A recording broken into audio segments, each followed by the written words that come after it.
There's a little heart that never gave up. It's the size of a fist, and it's sitting right over there.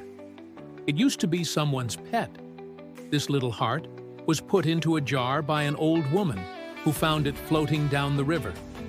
She took it home, dried it out, and put it in a jar on her shelf.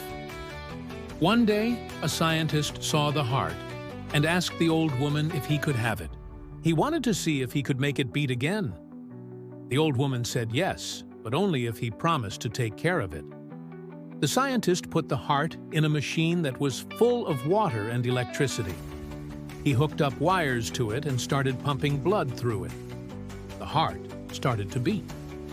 The scientist was so happy that he gave the heart a name, Little B, and every day he would come into work and check on Little B. One day the scientist came into work and found that the heart had stopped beating. He was sad, but then he remembered what the old woman had told him. He took the heart out of the machine, dried it out, and put it in a jar. And that's where it sits today, the little heart that never gave up.